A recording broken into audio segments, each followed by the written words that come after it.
చీకటాయెను గాని యేసు వారి యొద్దకు ఇంకను రాలేదు. అప్పుడు పెద్ద గాలి విసరగా సముద్రము పొంగుచుండెను.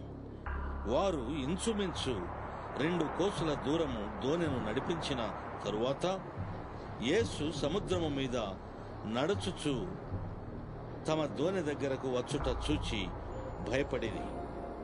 అయితే ఆయన, నేనే, భయపడకుడి అని వారితో చెప్పెను.